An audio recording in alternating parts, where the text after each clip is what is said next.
On ne prie pas longtemps avec la volonté, mais la sincérité. Quand vous voulez prier longtemps, surtout la nuit, en plus du désir de prier, il y a autre chose que vous devez faire, sinon vous n'allez jamais y arriver. Et si vous n'avez jamais fait une expérience où vous avez passé toute la nuit à prier Dieu, ne pensez pas qu'un jour vous puissiez passer toute la journée à manifester l'onction. Si vous lisez la suite du verset, quand Jésus est sorti de là, il n'est pas allé dormir parce qu'il a veillé. Il est allé faire le ministère. Ça veut dire qu'il n'a pas dormi toute la nuit, il a bossé toute la journée. Quand vous devez étudier, quand vous étiez au lycée, certains parmi vous buvaient du café noir pour rester éveillé.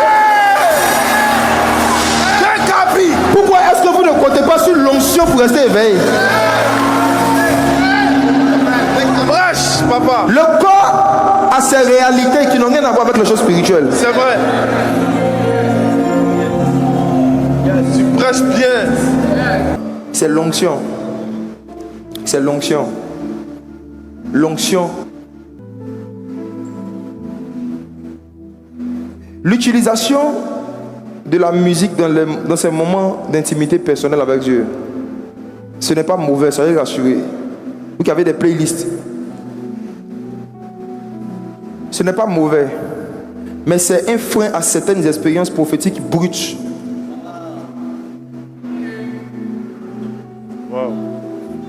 Avez-vous déjà essayé de prier pendant 2 heures sans musique, comme Jésus votre Seigneur? Avez-vous essayé? Avez-vous fait l'expérience? Qui a déjà essayé de prier sans musique, seul, pendant plus de 2 heures? Il dit essayez, essayez. Quand vous avez essayé, est-ce que vous vous rappelez avec moi qu'arrivé un moment où vous êtes endormi? En toute franchise, moi ça m'est arrivé plusieurs fois. Quand j'étais un novice, quand je ne savais pas comment on fait. On ne prie pas longtemps avec la volonté, mais la sincérité. Quand vous voulez prier longtemps, surtout la nuit, en plus du désir de prier, il y a autre chose que vous devez faire, sinon vous n'allez jamais y arriver. Et si vous n'avez jamais fait une expérience où vous avez passé toute la nuit à prier Dieu, ne pensez pas qu'un jour vous puissiez passer toute la journée à manifester l'onction. Si vous lisez la suite du verset, quand Jésus est sorti de là, il n'est pas allé dormir parce qu'il a veillé. Il est allé faire le ministère. Ça veut dire qu'il n'a pas dormi toute la nuit, il a bossé toute la journée. Regardez, on prie avec notre esprit et avec le corps. Et ce corps-là n'aime pas prier. La seule façon de pousser ton corps à aller là où ton esprit veut aller, c'est de le mettre dans un inconfort. C'est de le mettre dans un inconfort. Amen. Quand Jésus voulait prier, il ne le faisait pas dans une chambre avec un matelas et un climatiseur. Un environnement confortable ne peut pas produire de longues prières. Beaucoup parmi vous, soyons francs, quand on voulait essayer ça, en général c'est dans nos chambres, c'est chez nous à la maison. Je vais vous dire quelque chose de lourd. Jésus dit, quand tu veux prier, va dans ta chambre, ferme ta chambre, parle dans le secret, et ton Père qui est là dans le secret te rendra publiquement. Maintenant, Emmanuel, je te pose une question. Le Jésus qui nous dit que si tu veux prier, va dans ta chambre et ferme la porte, il priait sur une montagne ou dans une chambre? Sur une montagne. Il y a une chambre à Gethsemane, il y a une chambre sur les montagnes. Montrez-moi un verset où Jésus a prié dans une maison. Un seul. Hey, c'est profond. Beaucoup ont pensé que la chambre dont il parlait, c'est une pièce d'une maison. Les pièces d'une maison sont des maisons où on vit avec les gens surtout, sont faites pour des courts moments d'intimité avec Dieu. Mais pour des longues prières, Jésus s'éloigna de ses disciples. Jésus s'éloigna de son lieu habituel. Jésus s'éloigna de son environnement de confort. Les longues prières, c'est comme des accouchements. On n'accouche pas à la maison, on accouche à la maternité. Quand on veut accoucher, on sort. Quand on veut accoucher, on sort. Quand on veut accoucher, on sort de la pièce où le bébé a été conçu. On tombe enceinte dans une chambre, mais on accouche dans une infirmerie. Les moments d'intimité dans nos chambres sont faits pour recevoir des sujets qui doivent faire l'objet de longues prières. Donc quand tu pries chez toi, il y a des pensées qui te viennent, des sujets qui te viennent. Tu dois maintenant créer des temps où tu peux aller en retraite. Pour aller bien prier pour le sujet. Parfois toute la nuit. Maintenant, même dans le toute la nuit, le modernisme fait que quand on quitte notre chambre, on va dans une chambre d'hôtel. Ok. C'est devenu difficile aujourd'hui de trouver des endroits plein air, comme au temps de Jésus, où tu peux prier, crier sans qu'on t'envoie une convocation pour une nuisance sonore. Que faire donc? Même si tu vas t'enfermer dans une chambre d'hôtel ou dans un lieu de retraite, prie dans l'inconfort. Quand ça vient pour toi le temps de prier longtemps, ne le fais jamais coucher. Ne le fais pas à genoux. Tu vas dormir.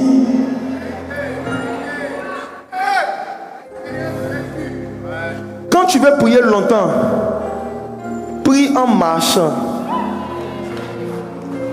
Quand tu veux prier longtemps, marche. Personne ne peut s'endormir en marchant.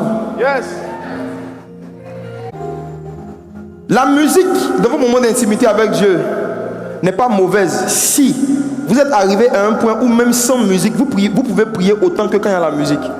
Si tu es arrivé à un niveau où quand il n'y a pas de musique, tu n'as pas d'inspiration, ta musique est devenue pour toi un chapelet. Yes. De la même manière qu'il y a certains de nos amis qui ne peuvent pas prier sans chapelet. Si toi tu ne peux pas prier sans musique, ce n'est plus un instrumental, c'est un chapelet sonore. Vous avez des chapelets, mais vous attaquez ceux qui prient avec les chapelets. Le chapelet est fait pour aider celui qui est en train de prier à rester concentré.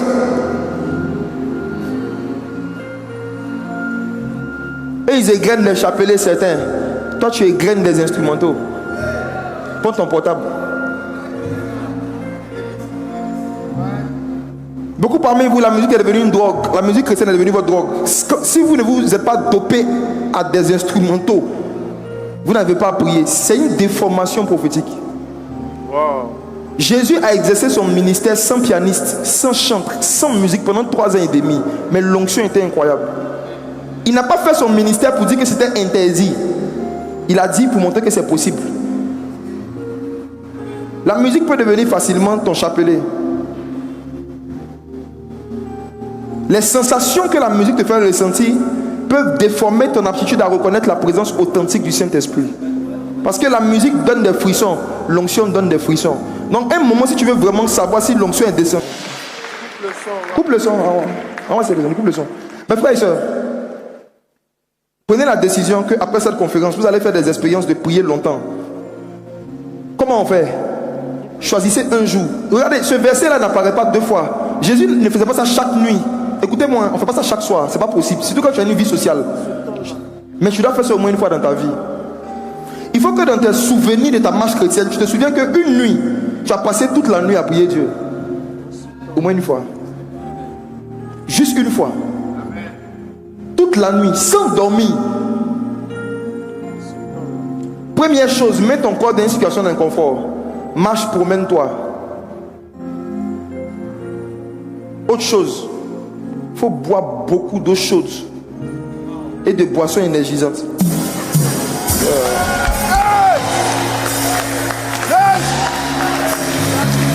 En ce temps-là, Boire des boissons chaudes et puis des boissons énergisantes. Les nuits en question. Oui. Aller en retraite avec des bouteilles de boissons énergisantes ou des boissons chaudes. serré. De serré sur le côté. Quand vous devez étudier, quand vous étiez au lycée, certains parmi vous buvaient du café noir pour rester éveillé. Pourquoi est-ce que vous ne comptez pas sur l'onction pour rester éveillé? Brèche, papa. Le corps a ses réalités qui n'ont rien à voir avec les choses spirituelles. C'est vrai. Tu prêches bien.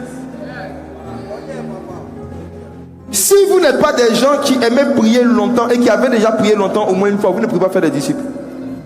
Parce que la prière, les longues prières sont les maternités légales pour engendrer des nouvelles naissances. Dans le royaume des cieux, les longues prières sont les maternités dans lesquelles on enfante des âmes. Donc quand vous voyez, on fait l'appel au salut, on dit qu'il veut donner sa vie à Jésus, les gens viennent là. Regarde, ce sont les corps qui sont venus, mais les âmes étaient venues depuis. Yes. Le corps va là où l'esprit est parti. C'est parce qu'on a déjà pris l'esprit de ces jeunes-là dans la prière que quand on leur parle, leur corps se mène. Les longues prières sont les maternités légales pour générer la nouvelle naissance. Donc quelqu'un qui fait tout pour éviter ça ne peut pas faire des disciples. Aujourd'hui, dans les programmes d'église évangélique, il y a combien d'églises qui ont un programme de longue prière? Combien? En toute franchise. C'est devenu difficile de le faire parce que la majorité des églises évangéliques d'aujourd'hui n'ont pas leur propre local. Pour pouvoir rester quelque part comme tu veux, il faut que tu sois chez toi. Nous, on loue salle de mariage. On fait ça à quel moment? Bientôt. Même bientôt, par sa grâce. On aura un espace pour faire de longues prières. Bientôt. Donc, en attendant que chacun s'organise, au moins une fois dans ton expérience de la vie chrétienne, il faut te rappeler que tu es allé quelque part, tu as pris tes bouteilles de boissons, tu as pris ton eau chaude, et puis tu as passé toute la nuit à prier Dieu. Quand tu marches en priant, quand tu sens que le sommeil veut venir, tu bois. Et puis tu continues. Maintenant, un moment, quand tu veux lire la Bible, je te donne un autre conseil. Ne lis pas couché. Lis à genoux.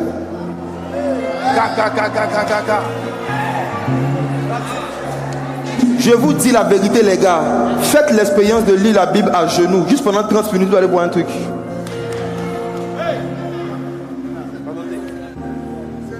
Pourquoi Jésus est venu à Gethsémane? Il s'est prosterné. Pourquoi dans la Bible, chaque fois que quelqu'un devait recevoir une bénédiction de la part d'une autorité, il se prosternait? Les genoux sont des clés qu'on prend pour ouvrir la porte aux révélations. C'est pourquoi même Balaam pouvait dire, Balaam, celui qui a la vision de Dieu, l'homme qui se prosterne et ses yeux s'ouvrent. Si vous voulez que vos yeux s'ouvrent, si c'est un réma, méditez à genoux. Testez. Tu ne peux pas te mettre à genoux pour lire ta Bible et puis tu vas dormir. Si tu sens que le sommeil veut venir, c'est ça que c'est une attaque. Tu te lèves encore, tu bois encore. Bois. Jésus. Le Seigneur m'a enseigné ce principe en 2022. Je suis allé le tester. J'ai pris mon téléphone, j'ai mis une alarme. 1 heure. Chaque 1 heure, mon alarme sonne. Ça sonne à 1 heure, ça sonne à 2 heures, ça sonne à 3 heures. J'ai dit, Jésus a passé toute la nuit à prier Dieu. Ça fait environ 12 heures de temps. Mais il a dit que celui qui croit en moi va faire les mêmes œuvres et de plus grandes. Moi, je vais faire 24 heures. Et je me suis engagé dans ça intentionnellement. Je suis allé dans un endroit où il n'y a pas de matelas. Et puis j'ai mis une alarme chaque heure. Même quand j'ai pris, que je commence à m'endormir, l'alarme sonne plein. Pourquoi j'ai décidé de faire ça? Un homme qui a été utilisé dans le réveil spirituel les années passées, dans une de mes lectures d'un livre, a eu une conversation avec un journaliste que le journaliste a rapporté. Le journaliste dit qu'il lui a demandé, tu pries combien de temps par jour? Et le prédicateur a dit, je ne sais pas. Il dit qu'il a insisté, il lui a demandé, bon, tu pries environ combien de temps par jour? Est-ce que c'est 1 heure, c'est 2 heures, c'est 3 heures? Et le prédicateur lui a dit, ça fait des années que je ne prie pas pendant 1 heure. Mais je ne fais jamais 1 heure sans prier.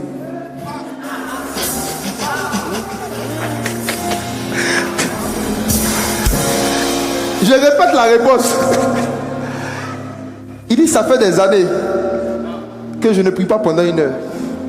Mais je ne fais jamais 1 heure sans prier. Cette phrase est sortie du livre, c'est rentré dans mon esprit. J'ai dit, je veux faire l'expérience de ne pas faire 1 heure sans prier pendant 24 heures pour voir. Je vais te ressembler à quoi? Ça va devenir quoi? Mes frères, je suis parti. J'ai fait. Je n'ai rien reçu de particulier. Je n'ai pas eu une vision. Je n'ai même pas fait de songe. Il n'y a pas eu un vent. Il n'y a rien eu de surnaturel. C'est juste que le lendemain, on avait une veillée. C'est juste ça. On avait une veillée. C'est juste ça. Juste ça. Quand je suis venu à la veillée, quand je suis monté sur le podium, pendant 30 minutes, je n'ai pas pu placer un mot. Je ne peux pas prêcher. Je ne peux pas prêcher, je ne peux pas prier. Je monte. C'était à Angers. Elle laisse pas la parole. Je monte. Je veux saluer les gens. Tout devient bizarre. Il y a eu des manifestations. J'avais l'impression que des forces sortaient de moi. Quand je me dis qui m'a touché, quand une force sortie de moi. Une force est sortie de moi. Qui m'a touché? Dans le royaume des cieux, chaque fois que Dieu va mettre des forces sur vous, vous n'allez rien sentir. C'est votre environnement qui va sentir. Quand Moïse était allé sur la montagne, que son visage était devenu comme le soleil, Moïse ne sentait rien. Moïse ne savait pas. Pour lui, il était normal. C'est pour ça qu'il était normal. Mais la Bible dit que lorsque Moïse s'approchait des gens, les gens couvraient leur visage. Donc ce sont les gens qui ont informé Moïse qu'il avait reçu une nouvelle onction. Il ne savait pas. Donc en général, quand Dieu vous donne des puissances qui sont lourdes, vous ne sentez rien. Prier longtemps et ne rien sentir est un signe qu'on a reçu quelque chose. Ne vous découragez pas par le fait que j'ai prié, je n'ai rien senti. C'est normal. Amen.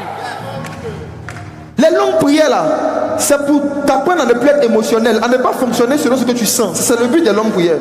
C'est pourquoi quand tu fais des longues prières, en général, Dieu ne te dit rien. C'est la vérité. C'est pourquoi c'est difficile. C'est difficile, hein? Ça aurait été facile de prier pendant 1 heure si chaque 30 minutes Dieu te parle. Tu charges la batterie. Dieu te laisse prier, prier, prier, prier. Il dépose quelque chose sur ta vie que tu ne sens pas. Mais que les gens vont ressentir quand tu vas commencer à faire certaines choses. Toi, tu vas pas sentir. C'est les gens qui vont t'informer que la dernière fois quand tu m'as parlé là, voici ce que ça m'a fait. La personne est étonnée, toi-même tu es étonné, et puis Dieu est glorifié. Alléluia.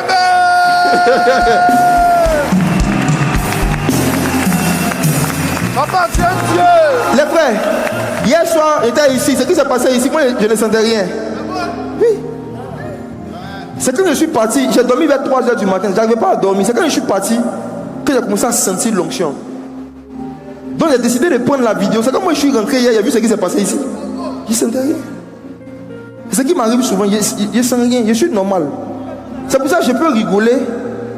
Je peux être très comique et puis devenir très prophétique en même temps. Parce que je suis détendu. Hein. Je sais que ce n'est pas moi qui fais, c'est pas moi. C'est pas moi. Hein. Ce sont les fruits des longues prières. On a eu la grâce d'avoir des gens comme Pasteur César. On a eu la grâce d'avoir des pasteurs qui, à l'époque, quand on n'avait pas tous ces téléphones, ces gadgets, TikTok, nous on a eu la grâce de se convertir quand on n'avait pas TikTok. Chaque mercredi, il organisait 4 heures de prière, un sujet par heure. Un sujet par heure. Un sujet 1 heure. Et puis on ne chante pas. Hein. La première fois que je suis venu, j'ai commencé à prier. Au bout de 15 minutes, il était fatigué. Moi, j'étais Hosanna. Oh, plus haut. Il y a un grand frère qui était là, un aîné, on l'appelait Bishop Constant. Il fait comment? Hey, petit. On ne chante pas ici. On ne chante pas ici.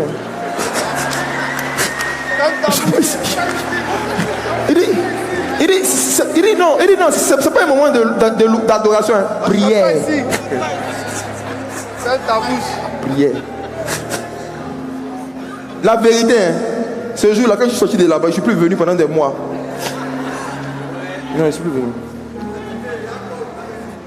Je suis plus venu. Un samedi, on avait un programme dans une des salles là-bas de l'église. Et le même aîné, qui s'appelait Pelé Constant, il était en train de prier dans la salle. Moi, je suis arrivé 2 heures avant, je l'entendais prier. Je me suis dit, bon, le programme était vers 14 heures. Moi, je suis arrivé vers 10 heures. Parce que je voulais mettre les choses en place. À 10 heures, il était en train de prier. Je me suis dit, bon, je vais attendre quand il va finir. Je vais rentrer. 11 heures, ribababa. 12 heures. Pelé Constant. Il est constant. Donc, comme il était 12h30, je savais que les jeunes allaient commencer à venir. Dans l'année 2013, je voulais aller et puis faire du bruit pour qu'il ouvre ses yeux, pour qu'il sorte. Pour lui dire qu'il doit libérer la salle.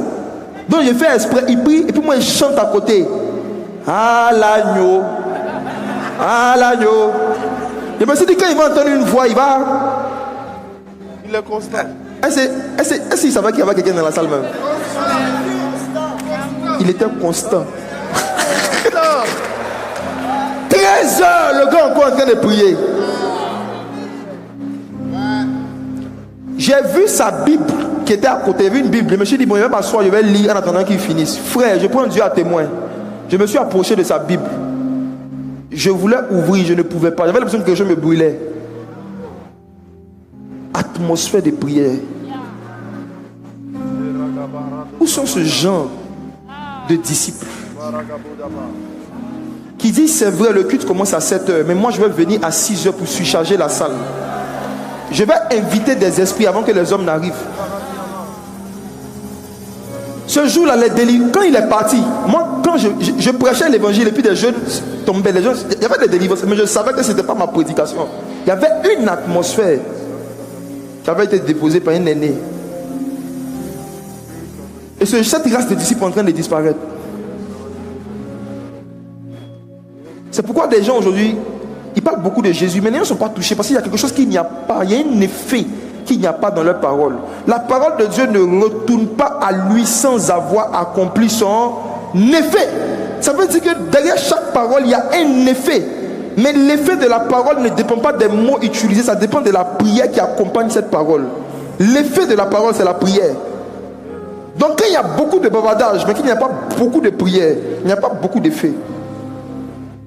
Et cette race de disciples ne peut pas engendrer des disciples, mais je sais que je n'en ferai pas partie au nom de Jésus. Asseyez-vous. Asseyez-vous. Deuxième catégorie, c'est ceux et celles qui aiment prier beaucoup, mais qui ne lisent pas beaucoup de livres. Ils ne peuvent pas faire des disciples. Ceux qui prient beaucoup, mais qui ne lisent pas beaucoup. Josué 1, verset 8. Que le livre de la loi ne s'éloigne point de ta bouche. Médite-le jour et nuit. Car c'est ainsi que tu auras du succès dans tes entreprises. Le Seigneur a dit à Josué que le succès que tu vas avoir dans ce que tu vas entreprendre n'est pas seulement rattaché à ta vie de prière, mais c'est rattaché aussi à ta vie avec le livre. Il y a une relation avec un livre que tu dois avoir et ton succès est rattaché à ça. Ça veut dire que chaque succès que Dieu a prévu pour chacun de ses enfants se trouve dans un ensemble de livres. Les domaines où Dieu veut te faire réussir, là, il y a des livres que tu es censé lire et qui ne doivent pas s'éloigner de ta bouche. Tu peux lire beaucoup de livres, mais je te donne un conseil. Prie Dieu pour te faire connaître des livres. Les livres que tu dois relire régulièrement, qui n'ont rien à voir avec la Bible, qui n'ont rien à voir avec la Bible, qui n'ont rien à voir avec la Bible. Priez pour que Dieu vous révèle les livres qui ne doivent pas s'éloigner de vous, pas s'éloigner de vous. Il y a des livres là, peu importe le pays où vous partez, peu importe ce que vous faites, ça doit être avec vous. Pas seulement la Bible. Pas seulement la Bible. Regardez 1 Timothée 4, verset 13. Chaque saison, il y a un livre particulier de chaque saison que Dieu veut que tu lises. Prie pour ça, Dieu va t'orienter. Et que ce livre ne s'éloigne pas de ta bouche. 1 Timothée 4, le verset 13. Jusqu'à ce que je vienne, applique-toi à la lecture, à l'exhortation, à l'enseignement. Applique-toi à la lecture, à l'exhortation et à l'enseignement. Ces trois mots qui ont été cités sont les trois étapes pour devenir un expert dans un domaine. Quand on dit que quelqu'un est expert dans un domaine, c'est quelqu'un qui non seulement peut résoudre des problèmes dans le domaine, mais qui peut enseigner sa connaissance. Tous les domaines où tu peux donner une formation, il faut que ce soit des domaines où tu t'es appliqué à la lecture. Si tu veux devenir un jour un formateur dans un domaine, tu dois t'appliquer à la lecture, dans le domaine. Mon père spirituel a dit hier que tout ce qui ne s'explique pas ne se transfère pas. L'une de mes douleurs quand j'étais jeune, c'est le fait qu'on voyait des aînés prophétiser, mais ils ne pouvaient pas nous transférer cette faculté de prophétiser. Tu leur demandes comment tu vois. Il dit c'est la grâce de Dieu. On dirait les vieilles tradipraticiennes du village où on leur demande comment elles font les médicaments. Elle dit c'est ma grand-mère qui m'a donné. Donc le jour où elle meurt, elle et puis sa grand-mère, si elles sont mortes, on est mort. Parce que beaucoup de gens n'ont pas acquis leur savoir par des livres. Ils n'ont pas acquis leur savoir par des enseignements. Par la grâce de Dieu, les enseignements que j'ai eu à vous donner à certains sur la parole de connaissance et ces choses, c'est parce que j'ai aussi lu dessus. J'ai beaucoup lu dessus. J'ai beaucoup lu dessus. Je ne crois pas qu'un don spirituel peut se perfectionner ou se bonifier uniquement par les prières. Expliquer le mécanisme par lequel on manifeste quelque chose même qu'on a déjà reçu. Il faut s'appliquer à la lecture. Il faut s'appliquer à la lecture. Si tu pries beaucoup mais que tu ne lis pas beaucoup, j'avance encore. Troisième catégorie de disciples qui ne peuvent pas faire des disciples. Ceux qui ont un mépris envers leurs parents biologiques. Proverbe 30, verset 11. On ne va jamais prêcher ça assez. Ceux qui ont un mépris envers les parents biologiques, parfois envers ceux qui ont servi Dieu avant eux. Proverbe chapitre 30, verset 11. Proverbe 30, verset 11. Il est une race qui maudit son père et qui ne bénit point sa mère. Une race qui maudit son père et qui ne bénit point sa mère. Cette race ne peut pas devenir une race de faiseurs de disciples. L'évangile que nous prêchons aux gens, c'est de leur dire qu'ils vont devenir enfants de Dieu. Est-ce que vous remarquez que même la conversion, c'est une affaire de famille? Je ne sais plus qui me disait ça, qui me disait que Dieu lui a dit récemment que toute l'histoire de la Bible, c'est l'histoire d'un père et de son fils. Si tu enlèves la notion de paternité, tu as tué la divinité. Jésus est Dieu. Mais quand lui-même il doit se présenter, il dit le fils de Dieu ou le fils de l'homme. Il met toujours fils. Jésus est plus âgé que toi, mais on l'appelle fils. Toi, tu t'appelles daddy et tu n'es fils de personne. Jésus te regarde l'étonné. Jésus même est fils de David. Toi, tu es fils de Dieu seulement. Si vous voulez devenir des faiseurs de disciples,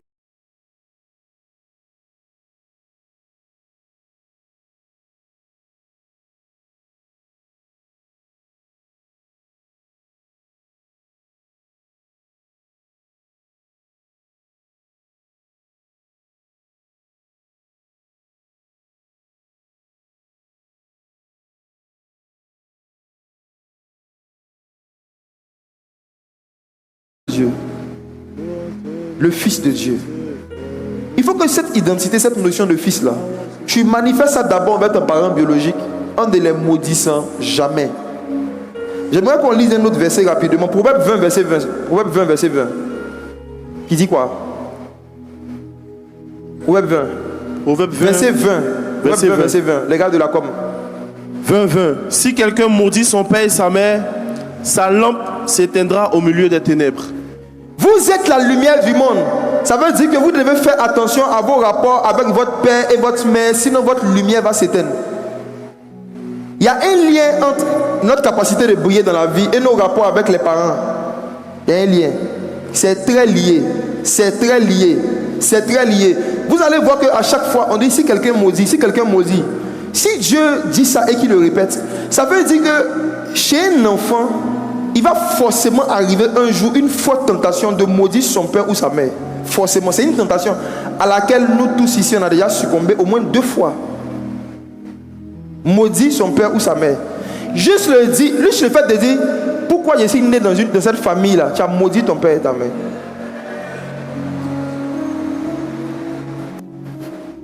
Juste le fait de regarder quelqu'un et puis dire si celui-là était mon papa, j'aurais aimé qu'il soit mon papa. Tu viens de maudire ton père. Le fait de regarder un autre homme qui n'est pas ton père biologique et puis dire j'aurais aimé que ce soit lui qui soit mon père, tu as maudit ton père. Maudit, c'est dire du mal. Maudit, c'est utiliser des mots qui disent un mépris que tu as pour quelqu'un. Maudit. Qui n'a jamais fait ça? Qu'il s'élève, qui va nous imposer les mains. L'un des versets qui est le moins prêché dans cette génération, c'est Père, n'irritez pas vos enfants, de peur qu'ils se découragent. Père, n'irritez pas vos enfants. Dans les églises où les gens mettent un fort accent sur l'honneur et des prédications répétées sur l'honneur que les jeunes doivent donner aux aînés, si on ne met pas aussi un accent sur l'affection que les aînés doivent donner aux plus petits, on fait des esclaves au lieu de faire des disciples. Tiens, Lorsqu'on parle toujours de honore ton père et ta mère, honore ton père et ta mère, honore les pères, honore les pères, honore les pères. Et puis on ne dit pas aussi au père, ne blessez pas vos enfants, n'irritez pas vos enfants, de peur qu'ils se découragent. Quand on ne prêche pas ça assez, au lieu de faire des disciples, on fait quoi? Des esclaves, on fait des followers, on fait des robots, des IA, qui sont heurtés dans leurs émotions, mais qui n'ont pas le droit de parler tant qu'il n'y a pas un ponte.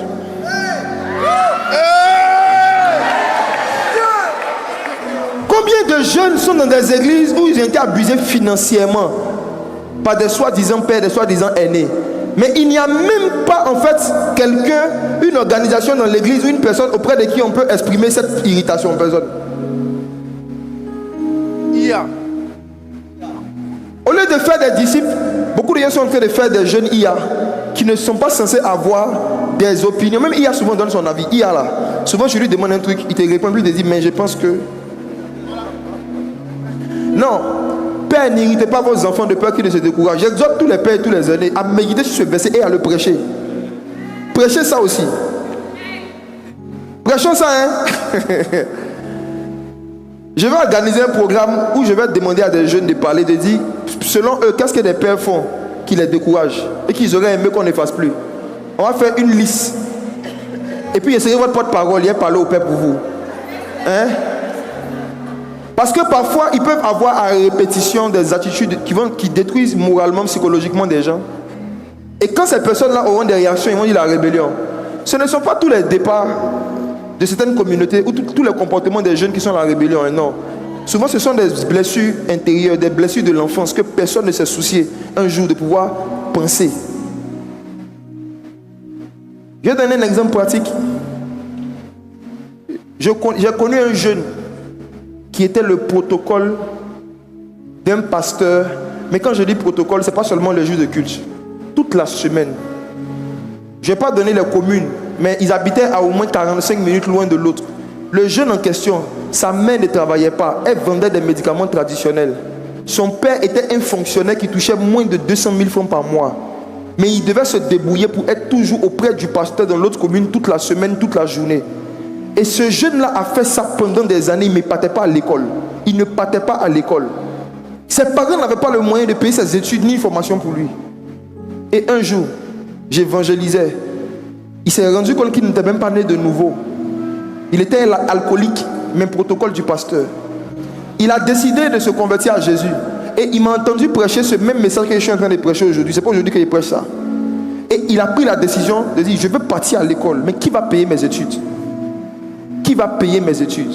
Qui se pose la même question chez moi? Qui veut faire des formations? Mais c'est l'argent de la formation qu'il n'y a pas. Lève la main, je vais voir. Il a dit quelque chose ce matin. Il a dit quelque chose.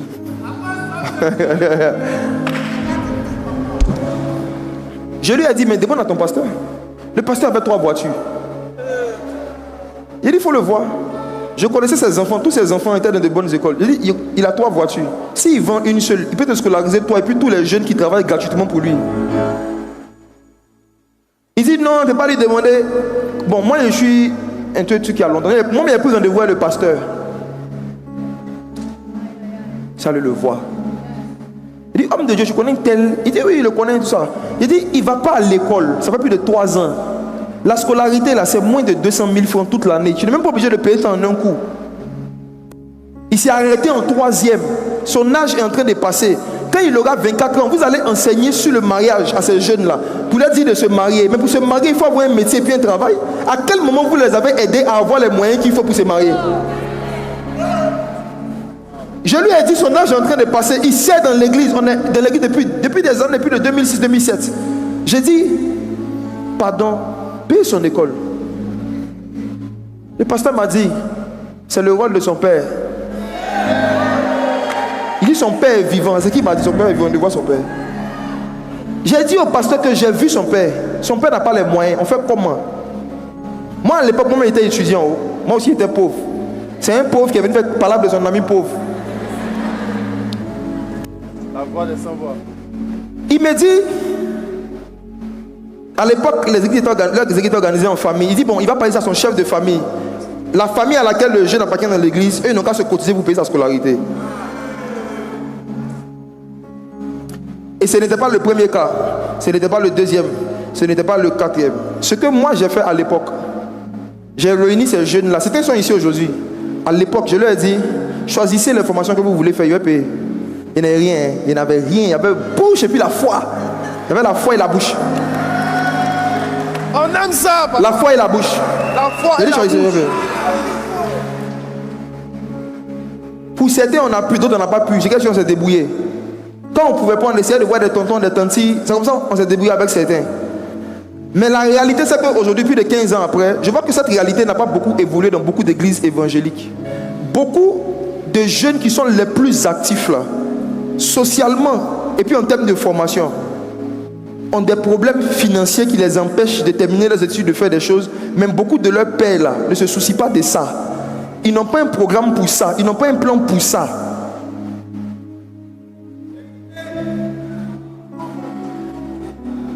Il y a une année, ceux qui sont à la MSA savent, j'ai dit tous ceux et celles qui veulent faire des formations, mais qui ne peuvent pas faute de moyens, venez me voir. Quand je me suis assis, j'ai parlé, j'ai vu qu'il y avait des jeunes au milieu de nous qui étaient des cracks, des savants. Mais parce qu'ils étaient de familles pauvres, ils se sont arrêtés à un certain niveau. J'ai vu que, au lieu de prendre 1 million pour payer un tapis rouge pour moi, pour que quand il vient à l'église, on dit le roi fait son entrée. Il y avait des futurs ingénieurs, des futurs juristes, des futurs cadres qui étaient là. On ne s'est pas assis avec eux pour leur demander pourquoi tu fais des live TikTok mardi. J'ai vu qu'il y avait beaucoup de cerveaux qui étaient au milieu de nous, actifs dans l'église mais inactifs dans la société. Et si en tant que père, on ne s'assoit pas pour les identifier et voir comment est-ce qu'on peut les aider, on serait en train d'irriter nos enfants. Ils vont nous voir en train de prospérer et ils vont avoir l'impression que Dieu est avec nous mais il n'est pas avec eux. Et il y a plein de jeunes comme ça dans les églises évangéliques qui sont frustrés, blessés par le fait que personne parmi les gens qui disent être leur père ne se soucie de pouvoir leur poser des questions. Mais vous aussi, si on ne pose pas de questions, parlez. Parlez. La timidité. Je lance un appel. Tu fais une formation, tu veux faire des études. Et puis tes parents n'ont pas les moyens. Va voir ton pasteur. Va voir ton pasteur. Il faut l'informer. Souvent, les gens n'ont pas l'information. Parfois, il y a des gens qui ont des bourses. Il y a des gens qui ont des opportunités de formation. Exprimez-vous. Exprimez-vous. Bah pour nous, là, c'est 1 euro. Hein. Emmanuel, tu sais, quand Jésus a appelé Pierre, il n'a pas dit Pierre, si tu m'aimes, mange mes brebis. Il dit si tu m'aimes, paie mes brebis. Paître là, ça veut dire faire des choses pour la brebis pour qu'elle devienne encore plus apouchue. Faire des choses pour la brebis pour qu'elle soit encore plus en forme. Faire des choses pour la brebis pour que la brebis aille mieux. Donc paître des brebis, ce n'est pas prêcher seulement. La prédication, c'est 20% de paître les brebis. Une autre partie de paître les brebis, c'est de faire des choses pour les brebis qui vont améliorer leurs conditions de vie. Mes frères, écoutez-moi. J'ai annulé une grande veillée de réveil qu'on devait faire au stade de la BAE l'année passée. Quand j'ai vu que beaucoup de mes fils étaient là, qui ne partaient pas à l'école depuis 1 an, 2 ans à cause de problèmes d'argent, on allait partir mettre 15 millions, 17 millions pour aller pleurer, chanter, prier en langue, nous couler mauve. Et regarde, j'allais mettre 15 millions dans une veillée. Ils allaient danser, ils allaient chanter. Mais quand ils allaient rentrer à la maison, ils allaient pleurer. Wow. Des gens ne font que m'écrire et nous demander pourquoi il n'y a pas de veillée à la conférence sauf cette année. Il n'y a pas de veillée cette année. Parce que, vous n'avez pas donné assez d'argent pour organiser la conférence. Et le budget de la veillée est le plus gros budget. La veillée là, le budget de la veillée, c'est le plus gros budget. Si on fait une veillée sans votre argent, donc avec notre argent à nous encore, le problème avec ça, il y a deux. Wow. Et il y a beaucoup de jeunes au milieu de nous dont je dois encore payer les études cette année. Donc entre réunir des gens par milliers pour les faire danser et puis prendre juste une vingtaine ou une trentaine de personnes pour les faire former, j'ai fait mon choix. Sagesse. Fais mon choix. Fais mon choix. Man of God. Fais mon choix.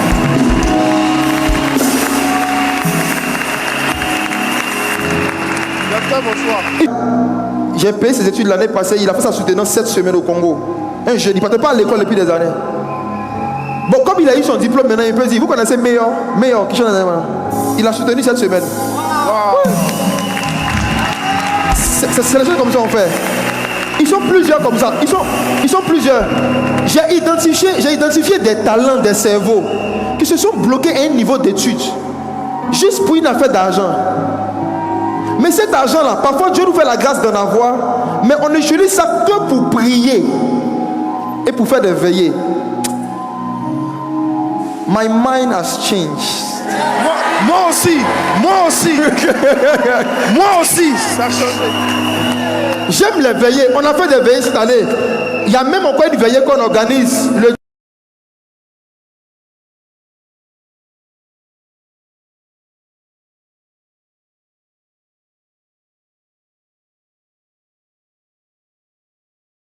nos études, prendre notre argent pour aller construire d'autres foyers avec d'autres femmes ailleurs. Combien de jeunes n'ont pas vu leurs parents les abandonner et puis aller faire des enfants ailleurs, aller faire une autre vie, aller vivre. Combien de parents n'ont pas fini de planifier l'argent de scolarité de leurs enfants, mais achètent une nouvelle voiture. Des mamans qui achètent de nouveaux sacs, de nouveaux habits, et puis leurs enfants souvent leur demandent des choses de base. Ils disent, il n'y a pas l'argent. Il n'y a pas l'argent, mais toujours la nouvelle coiffure. Père, n'héritez pas vos enfants de peur qu'ils ne se découragent. La vérité, c'est que beaucoup de jeunes africains sont découragés d'étudier et de bosser longtemps à cause de certains pères, certains parents. Beaucoup parmi nous, on partait à l'école pour faire plaisir à nos parents. On partait à l'école pour les rendre fiers. Mais quand la personne qui est ta source de motivation pour bosser devient aussi la source de tes offenses, tu es découragé. Vrai ou faux?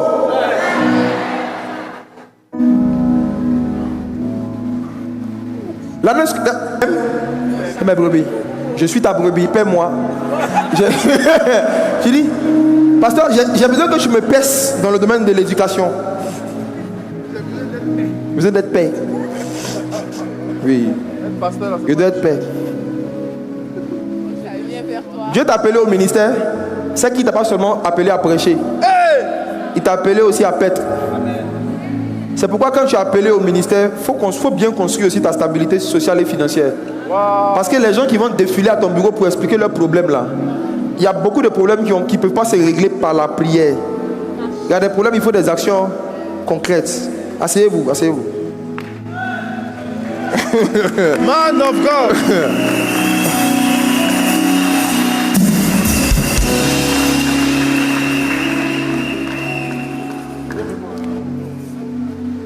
Une catégorie de disciples, la dernière, qui ne peuvent pas faire des nations des disciples, c'est ceux qui veulent gagner beaucoup d'âmes sans la démonstration d'esprit et de puissance. Et je vais terminer avec ça.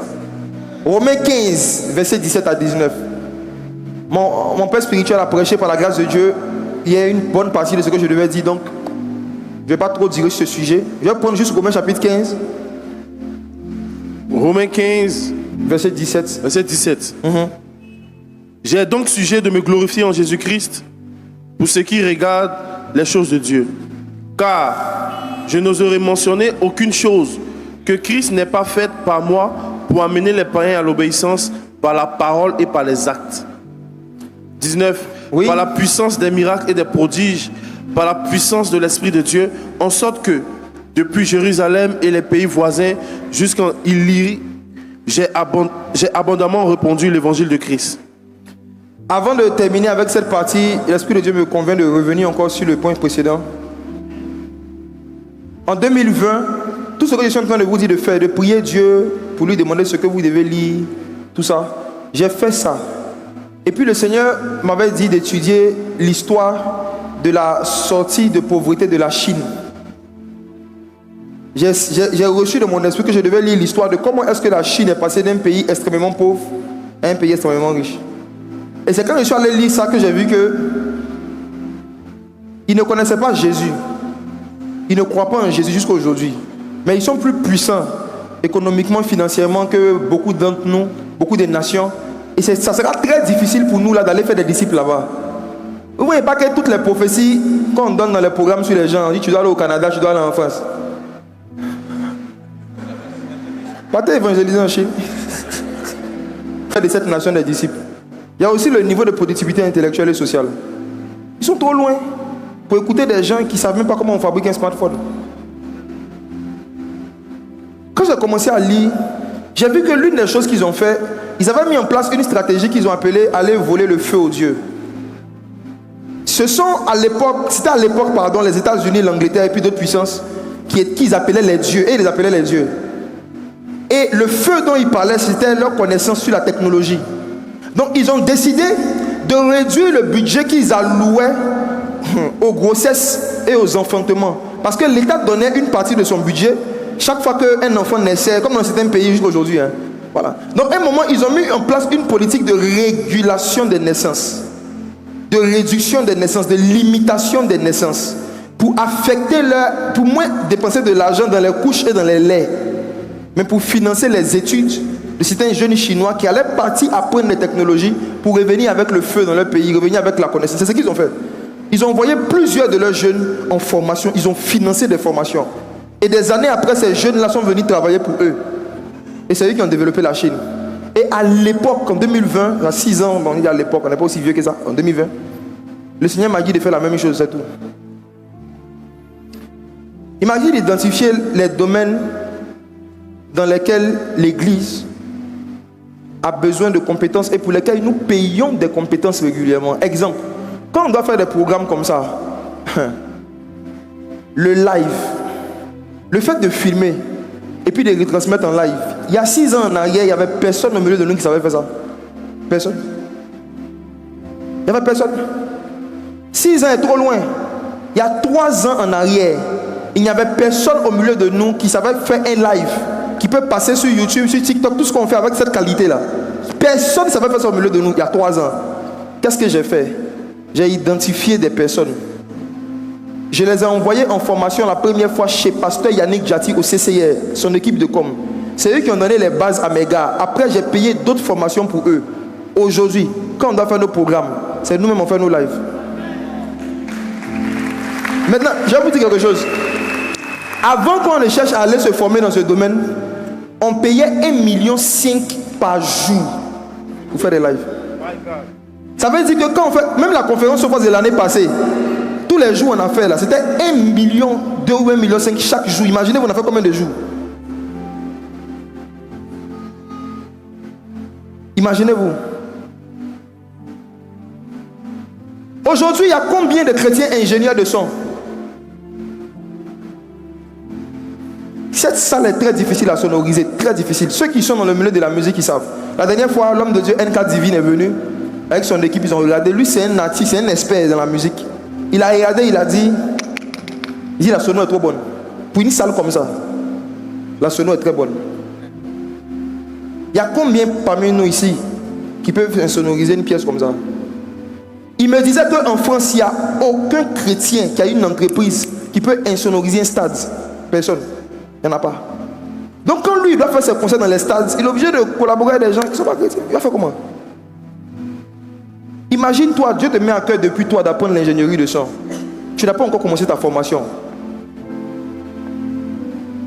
Tu ne sais pas que derrière chaque chose que tu apprends à faire, c'est un poids que tu vas enlever au corps de Christ et c'est de l'argent qui va rentrer dans ta vie. Vous n'allez pas voir des Chinois venir dans un pays, s'installer et puis pour la plupart de leurs besoins venir collaborer avec des entreprises locales. C'est rare. Ils ont besoin de supermarchés chinois. Ils ont besoin d'hôtels chinois. Ils veulent manger, restaurant chinois. Téléphone, sont chinois. Même voiture aujourd'hui. Beijing, Shanghai. Regarde, les gars. On a qu'à se réveiller. Même à checker. Est-ce que vous savez qu'une année, récemment, la Chine était premier producteur mondial d'attiéké? Est-ce que vous savez ça? C'est toujours le cas. En tout cas, jusqu'à l'année passée, ils étaient producteurs mondial d'attiéké chinois. Regardez les zébouillés. Est-ce qu'il y a des zébouillés dans la salle? Où sont les zébouillés? Où sont les zébouillés? Comment vous avez fait? Où étiez-vous pour que ce soit les Chinois qui deviennent des premiers producteurs mondiaux de votre assiété, votre patrimoine culturel, votre logo.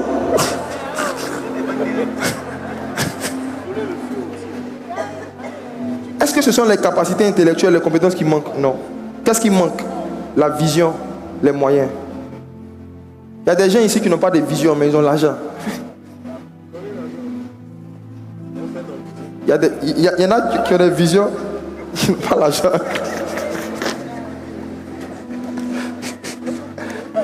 La Bible dit dans le proverbe que le pauvre et le riche se croisent. Leurs chemins se croisent. C'est l'Éternel qui fait ça. On va s'organiser pour identifier au milieu de nous ceux qui ont des visions, mais qui n'ont pas les moyens. Et puis ceux qui ont les moyens, qui n'ont pas de vision. Bon, ils ont fait un featuring. Et puis Dieu va nous aider. Je reviens sur Romains chapitre 15. Paul dit: j'ai répandu abondamment l'évangile. Comment? Regarde-moi le verset s'il te plaît. Il dit, Romains 15, verset 17. Verset 18. Je donne le sujet de me glorifier des choses de Dieu. Je n'oserais mentionner aucune chose que Christ n'ait faite par moi pour emmener les païens à l'obéissance. Comment il a emmené les païens à l'obéissance? Comment il a fait des disciples? Par la parole et par les actes. Par la parole et par les actes. Et il explique c'est quel type d'actes? La puissance des miracles et des prodiges. La puissance de l'Esprit de Dieu. Frère, vous faites simple. Le pasteur Yannick en a parlé abondamment hier. Les païens respectent deux choses: la compétence professionnelle et la puissance. Ils respectent le savoir-faire, l'expertise. Ils respectent la puissance. La puissance, c'est quoi? C'est une manifestation du Saint-Esprit qui donne l'origine d'un problème et qui règle le problème. Surtout la partie régler le problème. C'est ça la puissance. C'est toute manifestation de l'Esprit de Dieu qui échappe à l'explication du cerveau. Quand par exemple tu prends quelqu'un que tu ne connais pas, tu lui racontes son songe, comment tu peux connaître le rêve?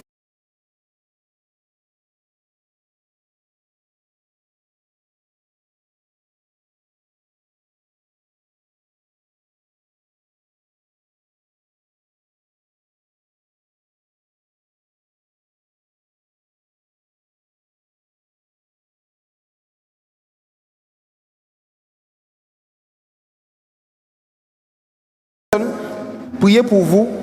Et après quoi nous allons partir. Aujourd'hui on a une session à 14h ici. Toujours avec Pasteur Fabrice sur les relations toxiques. Hier c'était intéressant, n'est-ce pas? On continue aujourd'hui. Mais aujourd'hui c'est dans la salle ici. Parce qu'on dit hier la salle était petite.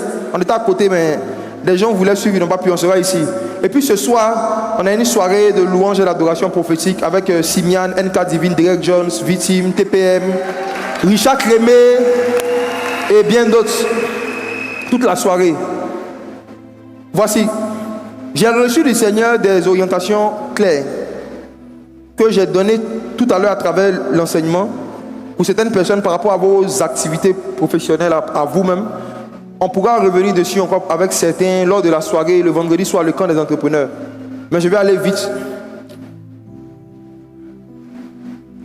Ayez soit un cahier ou bien un fichier dans votre téléphone où vous enregistrez vos songes. C'est très important. Surtout ce que vous ne comprenez pas. Il y a des songes dont le sens est évident. Quand tu fais, tu te réveilles, tu comprends. Les songes qui vous troublent ou dont vous ne comprenez pas le sens. Encore plus dans les mois qui arrivent. Écrivez-les. Et il ne faut pas que votre premier réflexe soit d'aller expliquer ça à un pasteur ou bien à quelqu'un pour avoir l'interprétation. Ce n'est pas bon. Le même Dieu qui t'a donné le songe peut te donner aussi l'interprétation du songe. Dieu nous donne des songes qu'on ne comprend pas pour développer notre intimité et notre appétit prophétique. Il te donne des choses que tu ne comprends pas pour que tu le cherches. Je veux que tu le cherches. David disait dans Somme, mon cœur dit de ta part, cherchez l'Éternel. Donc chaque songe sans explication est une opportunité de chercher Dieu. C'est une opportunité de chercher Dieu. Maintenant, il peut arriver que Dieu, dans sa souveraineté, révèle à quelqu'un un songe à travers lequel il donne une direction non seulement à toi, mais à toutes les personnes qui sont dans un cas similaire. Donc on va faire un cas pratique. Écoutez-moi. Si Dieu donne une prophétie sur quelqu'un, vous devez être, vous tous, très attentifs. Parce que, et pendant la prière, une boule est sortie d'elle dans la salle ici. Physiquement. C'est ça la puissance. Ça règle un problème. Je ne la connais pas. Supposons qu'elle était athée, en griffe, ou bien qu'elle disait qu'elle ne s'intéresse pas trop aux choses de Dieu. Vous savez, les gens ont du mal à croire en l'expérience des autres. Mais c'est difficile de douter de sa propre expérience. Surtout quand tu veux évangéliser des musulmans,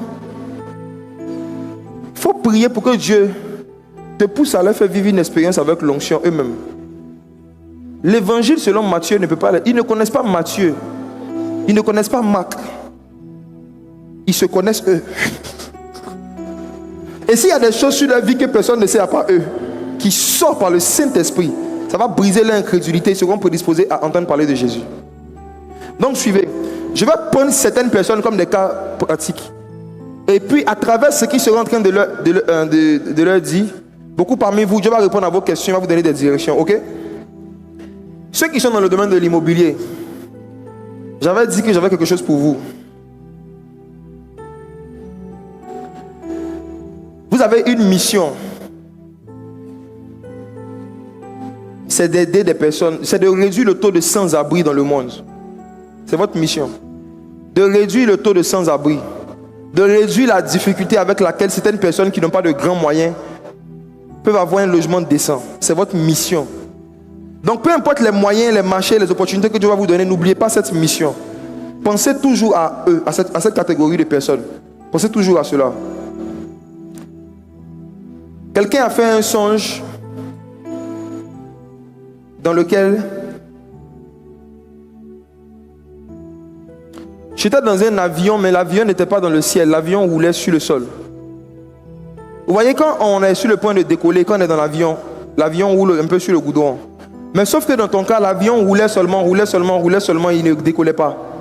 J'étais au sol pendant longtemps, que la personne vienne. C'est qui? Venez avec le deuxième micro, s'il vous plaît.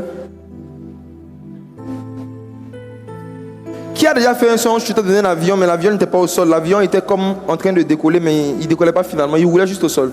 Venez s'il vous plaît, quand vous êtes concerné. Je dois aller très vite, donc s'il vous plaît, ne soyez pas timide. Vous n'avez pas reçu un esprit de timidité. Oh, hier, beaucoup de timides ont été délivrés, c'était merveilleux. Il y a une petite de MSA là, chaque fois qu'on se voit, elle faisait quoi? Et puis elle s'en... Hier, elle est venue, bonsoir pasteur, il dit, ah, le démon est parti. Bonjour, comment ça va? Bonjour, papa. Vous êtes là par rapport au son que j'étais dans l'avion qui était... Oui. Ok, j'arrive. Bonjour madame, et vous? Bonjour, oui. C'est la même chose? D'entre vous deux, qui était dans un avion qui était presque vide? Presque qui n'était pas rempli. Comme si vous étiez peut-être juste 2 ou 3, il n'y avait pas beaucoup de personnes. Moi. Vous, c'était rempli? Il y avait plusieurs personnes autour de vous? Il y avait des personnes autour. Asseyez-vous madame, ce n'est pas de vous qu'il s'agit. Mais suivez la scène, ça peut vous aider, ok? Il n'y avait pas beaucoup de personnes dans l'avion. Non, non. Donc l'avion a roulé sur le sol pendant longtemps, l'avion n'est pas monté au ciel. Non, non. D'accord. L'avion que vous avez vu, c'est, je dirais, votre carrière ou bien encore vos activités professionnelles qui ne décollent pas. C'est vrai.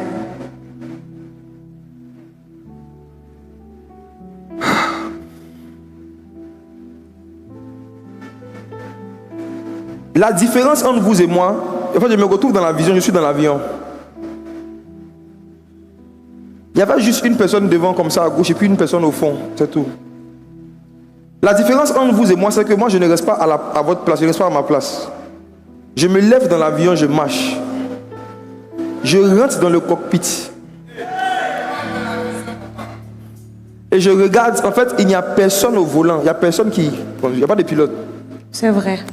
Comment tu sais que c'est vrai? Comment tu sais que c'est vrai? J'ai vu ça. La suite du songe, c'est que tu es resté à ta place, c'est vrai. Mais arrivé à un moment, au fur et à mesure que l'avion avançait, c'est comme si tu t'es retrouvé. Tu t'es pas déplacé volontairement, c'est comme si tu t'es retrouvé dans on appelle ça le cockpit, non? Là où le pilote est. C'est comme si tu t'es retrouvé là-bas pendant un temps, pendant quelques secondes dans le songe. Parce que moi, je me suis déplacé. Comme il dit la différence, moi, je vais volontairement. Et il n'y en a pas. Alors regardez, pourquoi est-ce que l'avion ne décolle pas? Dans la vision que je suis en train d'avoir, le pilote qui devait faire décoller l'avion, c'était un livre. Wow.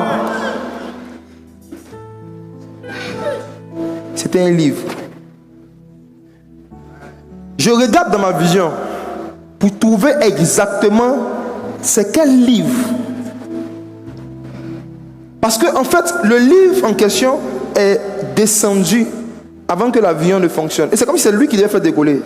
Et c'est écrit John Maxwell, l'auteur. C'est un livre qui parle du leadership. C'est comme s'il y a un moment, ce livre-là était venu sous vos yeux. Tu devais l'acheter. On se tutoyait. Tu devais l'acheter, tu devais le lire. Mais tu as banalisé. L'auteur te dit quelque chose, John Maxwell. Tu as un de ses livres? Non. On t'a jamais montré ou bien proposé un de ses livres? Tu n'as jamais vu ça? J'ai vu ça en songe. Ça devient grave. Ça devient grave, ça devient grave. Il nous reste que 30 minutes. Hein. On va naviguer rapidement. Tu as vu le livre en songe? Pas le même songe. Hein? Non, non. Voilà, explique le songe.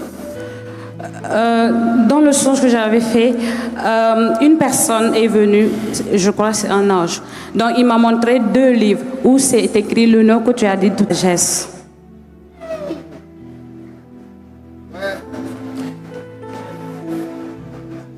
Les livres sont les pilotes des destinées.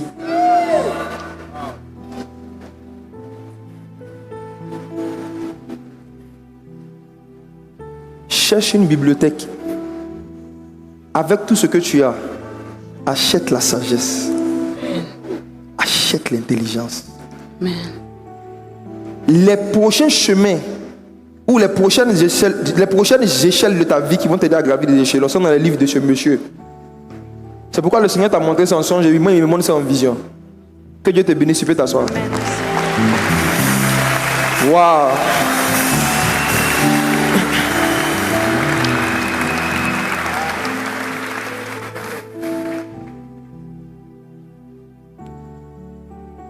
Moi, Daniel, je vis par les livres.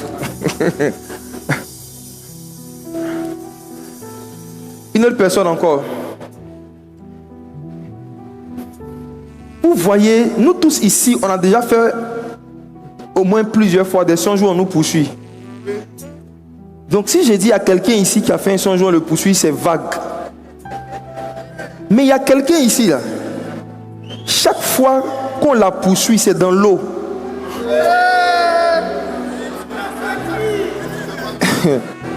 On te poursuit dans l'eau. Soit une eau dans laquelle tu es en train de courir, ou bien une eau dans laquelle tu nages et les gens sont à tes tous. Mais toi, chaque fois que des gens t'en veulent d'un rêve, tu t'échappes par l'eau. C'est qui? Que la personne vienne. Que la personne vienne. C'est qui? Peu importe où tu es, tu peux descendre. Voilà. Si tu es en haut, qui a fait plusieurs fois des rêves où quand on te poursuit, tu t'échappes par l'eau, ou bien tu te caches dans l'eau, tu fuis par l'eau. Il y a toujours de l'eau dans tes échappatoires. Que la personne vienne. Que la personne vienne et qu'elle vienne rapidement. Venez avec le micro. Jesus. Ah. Oui, ils sont là. Oui, ils sont là. Le ministère des anges en ce lieu. Oui, ils sont là. Le ministère des anges en ce lieu. Ils sont là. Le ministère des anges en ce lieu. Ils sont là. Le ministère des anges en ce lieu. Le ministère des anges en ce lieu. Amen. Bonjour. Pourquoi vous êtes là? C'est à chaque fois dans mon songe, on me poursuit, soit dans l'eau, ou dans l'eau, il y a un coin où je me cache là-bas. D'accord. Soit je les échappe. D'accord, à tout à l'heure. Pourquoi vous êtes là? C'est pour la même chose. À chaque fois que j'ai fait les rêves, soit me poursuit dans l'eau, ou bien il me cache dans l'eau. En tout cas, c'est D'accord. Toujours l'eau. C'est pour la même chose que vous êtes là? Oui, mais c'est pas moi, c'est mon fils. Il m'a dit ça, mais il a 13 ans. J'ai pas compris. Vous êtes originaire de quel pays? Togolaise. Togolaise, d'accord. Pourquoi vous êtes là? Ah ok, c'est pour aider, ok. Voici ce qu'on va faire.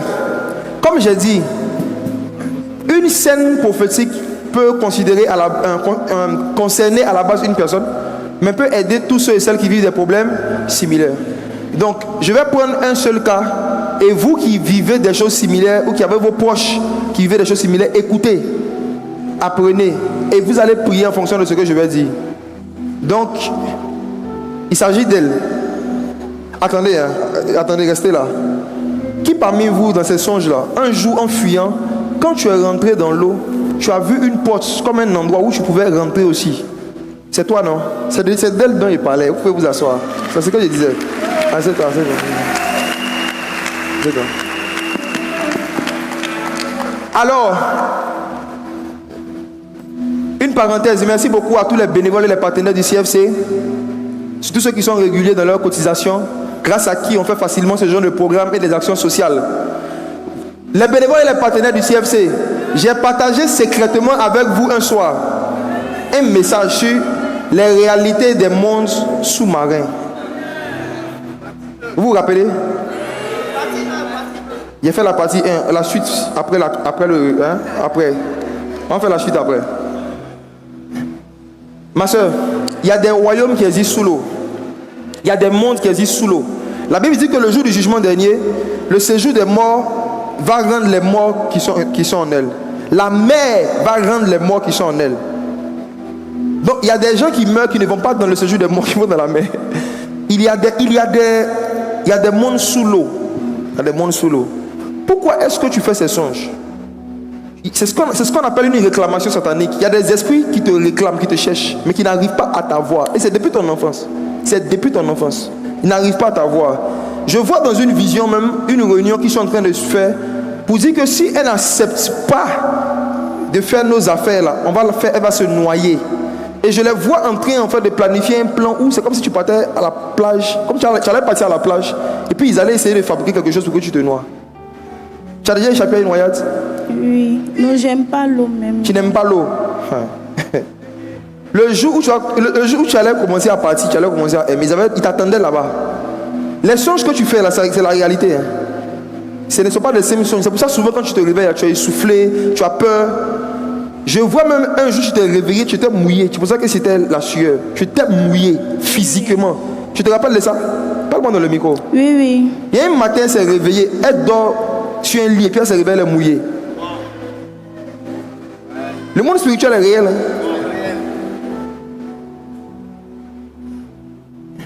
Soit tu te convertis à Jésus, soit un jour ils vont t'attraper en bas là-bas, tu n'as plus venir. Non, il te dit. Non, sérieux. Il faut que tu te consacres même bien à Jésus. Quand je te dis te consacrer là, tu comprends tout ce que ça implique. On va t'expliquer après, inbox. Je ne veux pas te mettre mal à l'aise. Mais il y a des choses avec lesquelles tu dois couper. Pour que tu sois entière à Jésus. Sinon, les songes que tu es en train de faire, un jour tu vas faire un songe similaire et tu ne vas plus te réveiller. Jusque là tu échappes à cause d'une femme qui intercède pour toi. À cause de quelqu'un qui prie pour toi. Bon, c'est ma maman. Je sais. Jusque là, tu échappes à cause de cette femme qui intercède pour toi. Mais il se trouve que ça fait un moment que cette femme-là a eu tellement de problèmes financiers que sa vie de prière a pris un coup. Elle ne prie plus comme avant. Actuellement, elle a des soucis. Tu sais ça? Oui. Je n'entends pas. Oui. Tu sais qu'elle ne prie plus comme avant? Oui, c'est mon Mélusienne n'a qu'à se lever en prière parce que ça vient de chez elle, en fait. Donc, le jour qu'elle nous a parlé de ça, elle s'est rendue au village pour partir prendre l'eau. Mais ce jour, il a plu fortement. Elle s'est rendue au village pour aller faire quoi? Au village pour aller prendre de l'eau pour venir soit briser des liens. Ah, donc, pour faire des actions prophétiques. Pour faire des actions prophétiques. Donc, depuis lors, c'est là on a décidé de donner notre vie à Dieu. On prie. Donc, chaque minuit, je me réveille pour prier. Et les rêves, là, je les faisais ça il y a longtemps. Et puis, chaque fois quand je dormais, je les faisais. Mais jusqu'à présent, c'est ça même qui est dangereux. Une attaque que tu vois, tu sais que tu es attaqué. Mais quand on t'attaque que tu ne vois rien, c'est ça qui est grave. La femme, là, sa vie de prière a pris un coup. Elle ne peut plus comme avant. Donc, c'est comme s'il y a un niveau de protection qu'il n'y a plus autour de toi. Donc, ce qu'on va faire, je vais te demander que tu parles avec quelqu'un. On va prendre ton numéro en dehors d'ici. Il faut vraiment que tu t'attaches profondément à Jésus. Sinon, tu risques de dormir et ne plus te réveiller. Ou bien, dans l'autre des cas, là maintenant je parle aux autres personnes qui ont fait des choses similaires. Tu risques de dormir un jour et puis te réveiller avec une maladie que tu n'avais pas. La majorité des maladies bizarres que nous avons dans notre siècle viennent des os. La majorité, ça vient des os. Quand les démons n'arrivent pas à t'avoir, ils veulent te rendre malade et te détruire. Tu risques de te réveiller un jour avec une maladie que tu n'avais pas. Parce que quand ils ne peuvent pas faire avec toi ce qu'ils veulent, ils veulent essayer de te rendre malade et de te détruire. Donc ma soeur, consécration totale à Jésus. On va t'expliquer après ce que ça veut dire. Tu as compris? Voilà, que le Seigneur te bénisse. À tout à l'heure. Vous qui faites ce genre de songe régulièrement, l'interprétation, ça veut dire qu'il y a une réclamation de votre âme pour participer à des réunions sous l'eau. On a besoin de vous en bas là-bas. C'est comme si on vous appelle. Et puis vous fuyez. On dit viens faire une réunion. Et puis tu fuis. La maman qui a son fils qui fait ce genre de rêve, il faut apprendre à l'enfant à prier. Il faut lui apprendre à prier. Il y a une troisième qui était venue ici, parmi elles. Je vois une petite boule qu'on lui a lancée comme ça, comme en sorcellerie, au niveau de sa poitrine. Parmi les trois qui étaient là, il y a une qui était habillée en jaune comme ça. Où elle est? Elle était assise quelque part. Ma soeur, Horaz, je vois qu'en sorcellerie, on veut te donner par sorcellerie quelque chose qui ressemble à un cancer de sein. Donc ils ont lancé une boule comme ça au niveau de ta poitrine. Et ça allait se loger dans un sein en particulier qui a commencé à devenir un peu plus gros que l'autre. Tu as remarqué ça? Viens. Je lance un appel. Toute personne qui a remarqué un moment qui a une partie de son corps, peu importe la partie, qui a commencé à enfler normalement, venez. Si tu as remarqué qu'il y a une partie de ton corps où une boule est apparue du jour au lendemain, ou bien qui a commencé à enfler, viens devant, viens devant.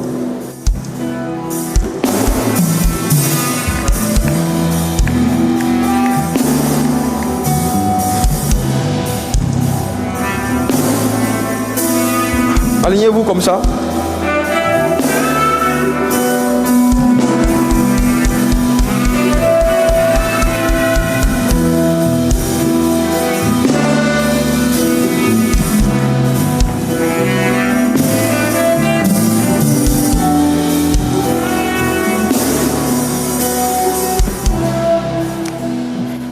Rends possible l'impossible aux yeux des hommes. Nous vivre le ciel sur la terre. Fais-nous voir ce que l'œil n'a jamais vu. Précieux ami, glorifie le nom de Jésus. Là. Jouez juste l'instrumental. Je vais donner des instructions. Vous savez, si vous avez une compétence, donc des lumières, mais que vous n'avez pas la santé, vous ne pouvez rien faire. Donc l'une des façons dont l'ennemi empêche des lumières de briller, c'est de donner des maladies venues de nulle part.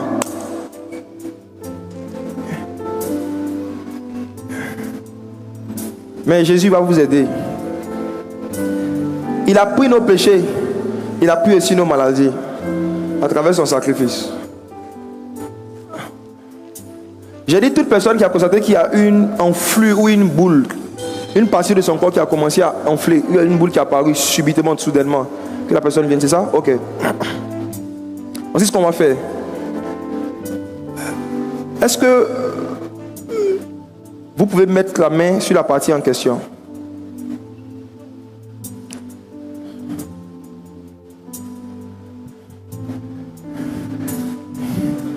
Mettez une seule main sur la partie où il y a la partie enflée. Et puis levez l'autre main. Fermez les yeux. Jesus. L'onction peut prendre une forme physique. Et même une forme personnifiée. pour régler les problèmes physiques. Il y a un phénomène qui va commencer à se passer. Plusieurs parmi vous, vous allez sentir soit une fraîcheur, soit un courant électrique, soit une main en train de toucher la partie concernée. Et les boules vont commencer à disparaître. Je vais compter jusqu'à 7. Et à 7, ces mêmes boules qui ont apparu subitement vont disparaître subitement. Pour certains parmi vous, quelques-uns, ça va se manifester physiquement parce que c'est l'œuvre de certains esprits pour certains. D'autres, c'est juste des maladies comme ça qui sont venues de l'ennemi qui vont partir. Saint-Esprit? Saint-Esprit? Merci. Boule! Écoutez la voix de la puissance. Je vous donne 7 secondes pour repartir dans le même monde d'où vous êtes quittés. 7, 6, 5, 4, 3, 2, 1. Sortez, sortez. Esprit de cancer, sortez. Sortez. Sortez. Sortez. Boule, tu fonds au nom de Jésus. Boule, tu disparais au nom de Jésus. Sortez au nom de Jésus. Hernie mystique, sors. Laisse-le. Aidez-le. Chaîne de lait qui plein de gloss. Glorifie le nom de Jésus. Hernie, sortez. Arthrose au niveau des os, sortez. Cancer, sort. Sortez au nom de Jésus.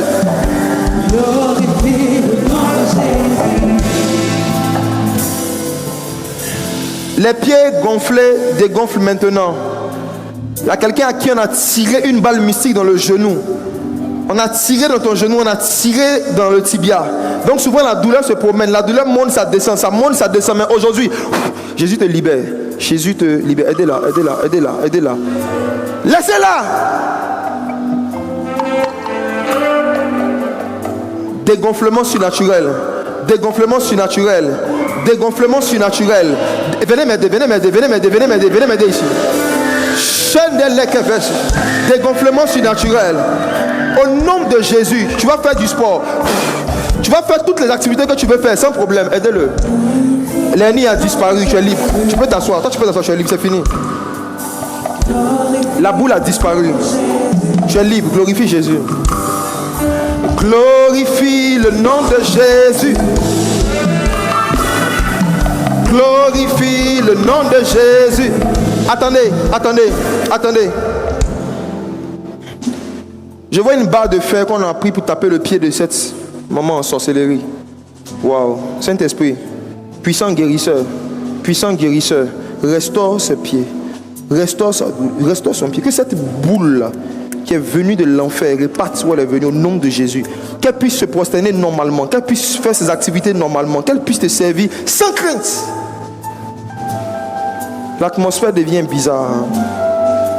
Ouais, ma tête, ma coupe des portes, je se brise. Les portes souffrent. Saturé. Au nom de Jésus. Que tout esprit de stérilité saute. Tu auras le nombre d'enfants que tu veux au nom de Jésus. Personne ne pourra t'empêcher de les avoir.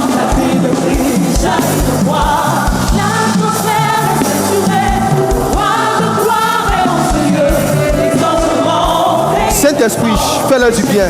Guéris tes serviteurs. Prends le don de guérison en même temps. Prends le don de guérison, toi. Prends le don de guérison. Prie pour les malades.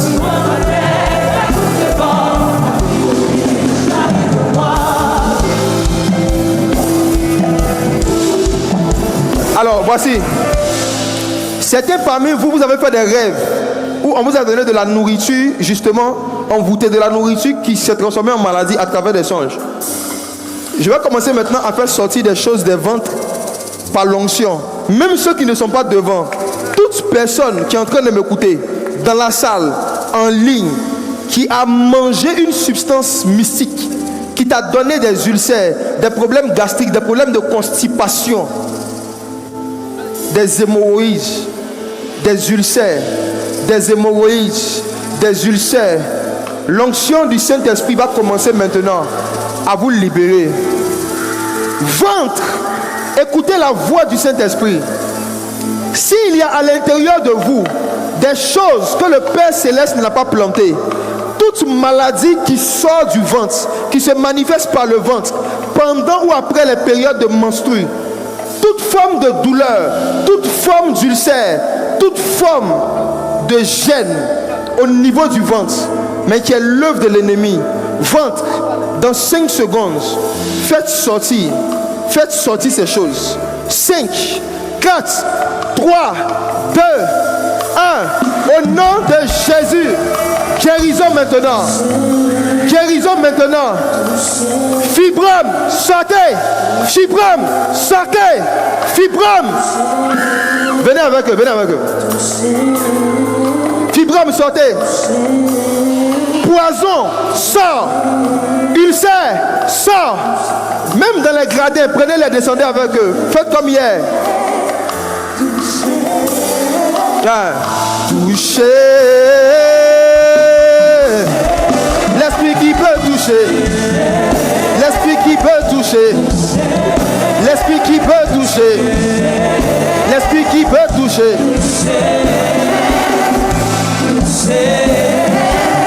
Venez avec elle.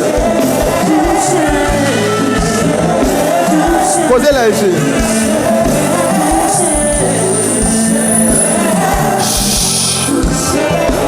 S'il vous plaît, soyez vigilants. Je vois des bébés, je vois beaucoup de bébés. Je vois des femmes ici qui font des songes où elles entretiennent des bébés, où elles mettent des bébés au dos, où elles ont des enfants dans leurs rêves. Mais dans la réalité, elles n'ont pas ces enfants-là. Je vois des démons qui ont donné des maladies en forme de bébés à des femmes. Certaines font des songes où elles les mettent au dos. Certaines font des songes où elles jouent avec eux. Ce sont des maladies. Dans 5 secondes, toute personne qui a fait régulièrement des rêves et des songes, où tu avais un bébé que tu n'as pas dans la réalité, j'invoque le feu du Saint-Esprit sur ces maladies et sur ces bébés en question. 5, 4, 3, 2, 1. Bébé mystique, maladie, vous êtes brûlés maintenant par le feu de l'Esprit de Dieu. Libérez vos victimes. Venez avec eux ici. Faites attention que personne ne se blesse là-bas.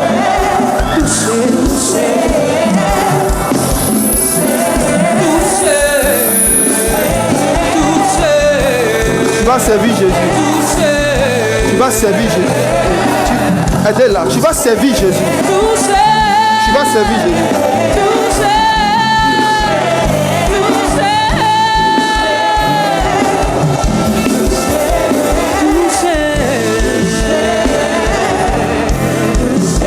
Là ici.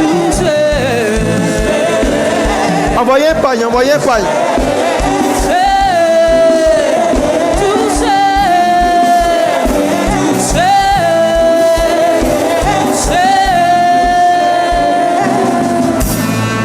Philippe, donne-moi seulement le son. Donne-moi ça.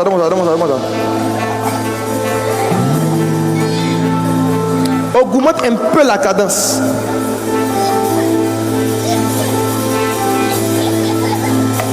Souffle dès que vers la vie. Il a m'appelé dès que vers la vie. Nous sommes en train de traiter avec les maladies qui veulent empêcher les gens de faire leurs activités. Dans certaines de vos familles, il y a des maladies dites héréditaires.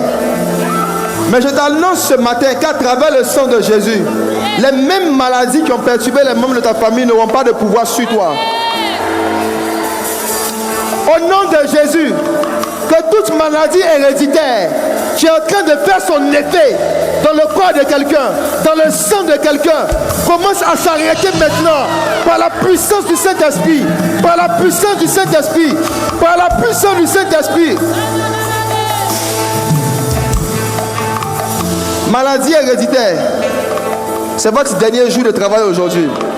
Quittez le corps. Venez avec la jeune dame qui est dans les gradins, descendez avec elle. Laissez l'onction faire son travail. Serpent ancien. Serpent ancien. Sors. Il y a une qui est en train de m'écouter. Prenez-la au moins à 4. Soyez vigilants. Il y a une qui est en train de m'écouter. Parfois, elle sent quelque chose qui se promène dans son ventre, littéralement. C'est une maladie qui est comme un poisson. Faites-moi la place. Folie. Attends. Chente mende la pliska le fo le place brade ska le bromski le sko la. Venez avec un pain ici. Chou. L'iclode blade la dis. Pour recomprendre les causes pleines de Géves. Je parle au monde des esprits. Toutes les maladies que vous avez mises dans le corps, aucune personne ne repartira avec elle chez eux. Descendez avec eux. Aidez là-bas. Oli, viens, chasse le démon ici. C'est un esprit qui est comme un poisson au niveau de son ventre.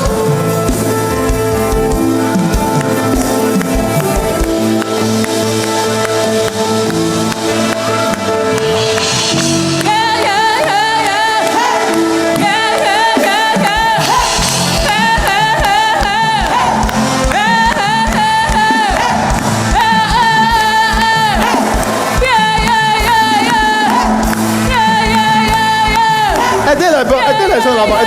Prenez les gens là-bas. Venez avec vous.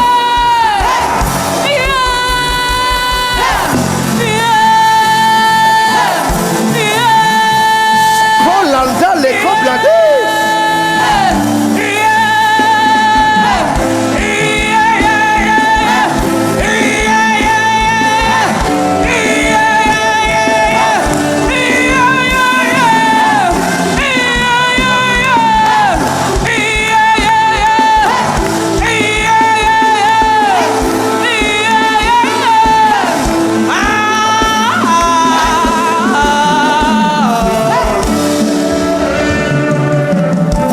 Venu devant tout à l'heure pour la prière par rapport aux boules.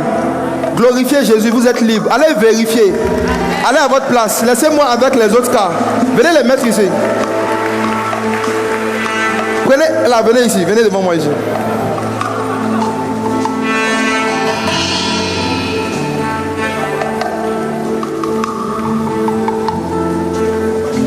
Ici. Regardez, suivez-moi ici. Précisément. Voilà. Jesus.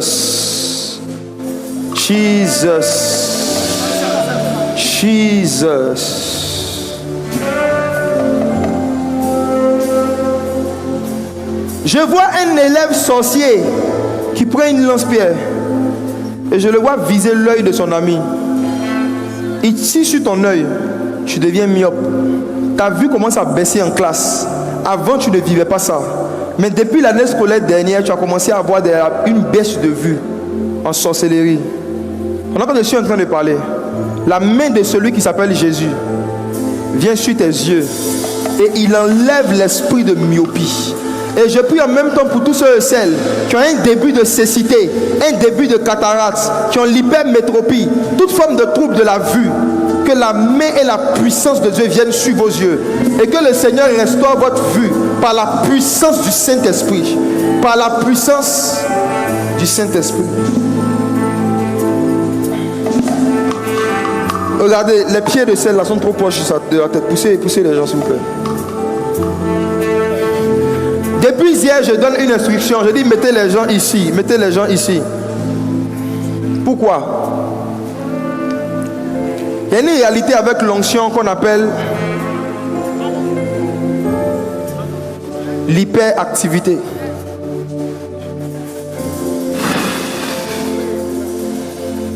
Tu vas servir Jésus sans maladie, avec puissance.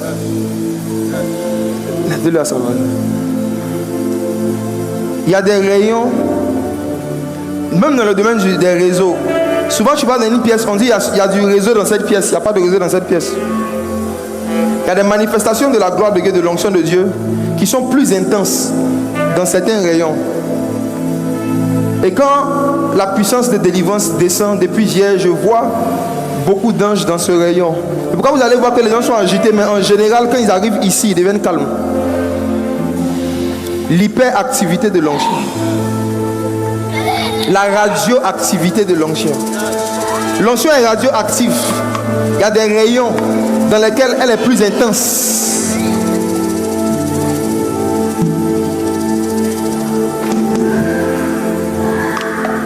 Coupez la musique, coupez la musique, coupez la musique. Il y a une jeune fille qui aimait ici un certain artiste très connu, je ne vais pas dire son nom. À force d'avoir écouté sa musique, un esprit de violence et de colère est rentré en toi. Tu n'étais pas colérique, tu n'étais pas nerveuse comme tu l'es aujourd'hui. C'est la musique d'un certain artiste qui a mis en toi un certain esprit de colère.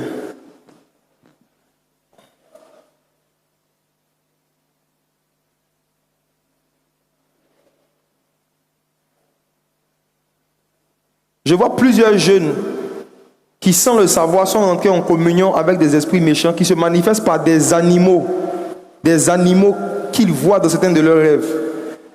Il y a quelqu'un même parmi eux, parfois quand elle marche, elle a l'impression qu'il y a un chien qui la suit.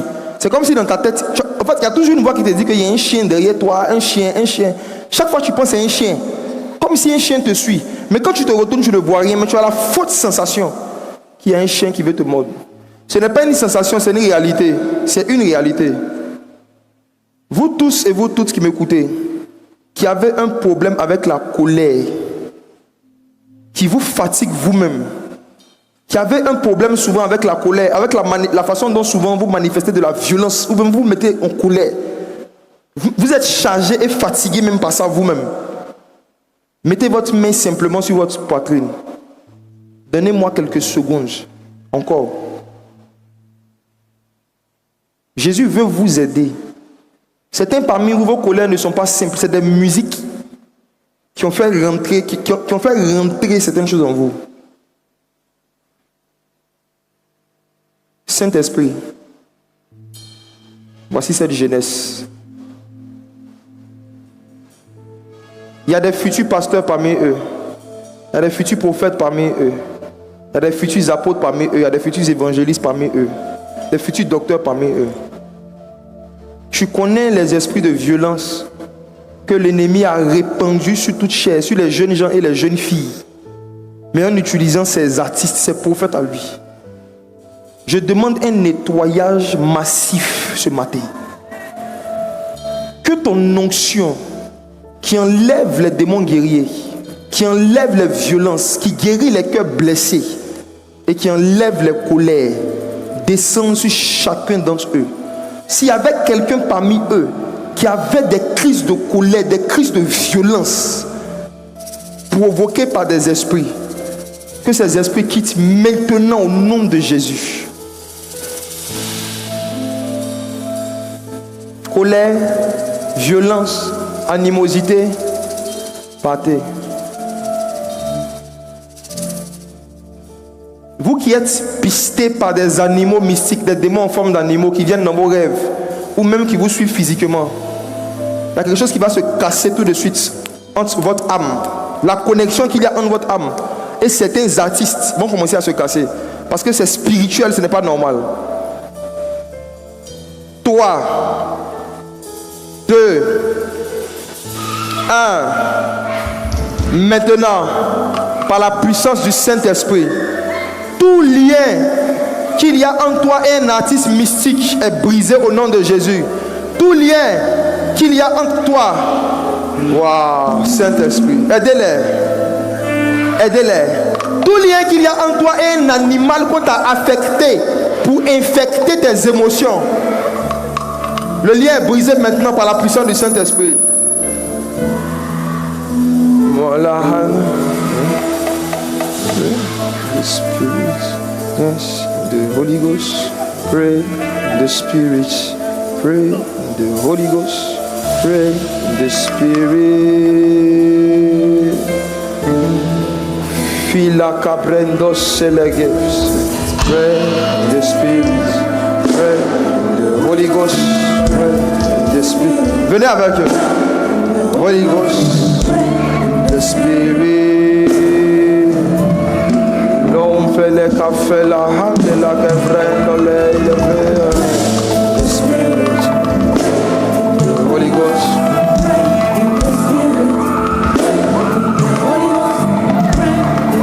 Mettez-la devant moi, s'il vous plaît. Ici, j'ai besoin d'aller ici.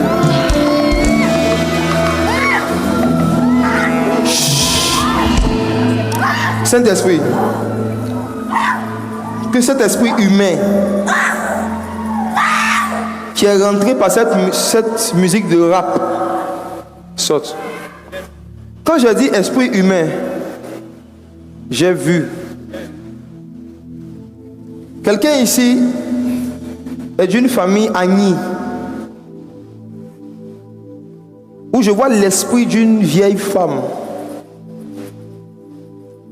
un esprit humain qui est en train de chercher quelqu'un qui va prendre l'héritage et la suite d'une confrérie. Et malheureusement, leur regard s'est posé sur toi. C'est un jeune homme. Ils veulent te rendre fou pour qu'après, on va dire qu'on va t'envoyer au village pour te soigner. Et puis c'est là-bas qu'ils vont te garder. Je vois un esprit de folie qui a commencé à oppresser un jeune garçon. Ça se manifeste par des fortes migraines, par des oublis.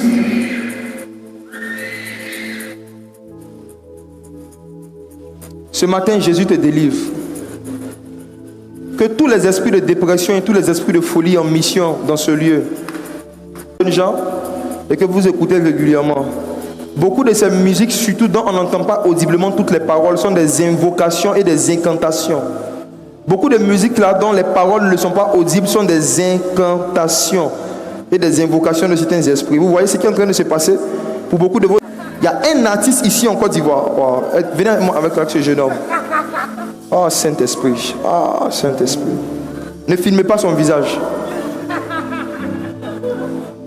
Filmez pas son visage. Il y a un artiste ici en Côte d'Ivoire. Oh là là, le temps est passé.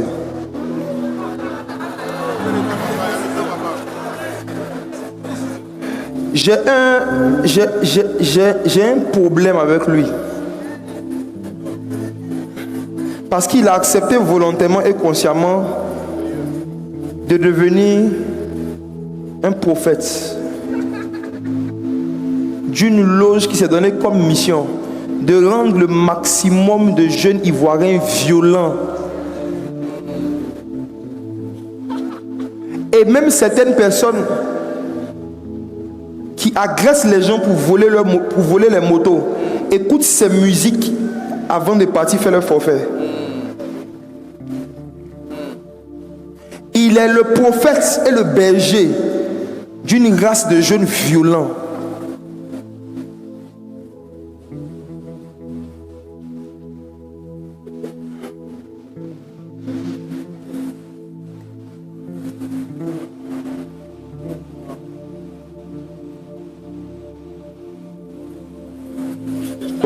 Beaucoup de personnes encore, en plus de ceux qui sont déjà là, des jeunes qui sont là, beaucoup d'autres encore sont sous l'emprise des esprits qu'ils diffusent à travers ces chants.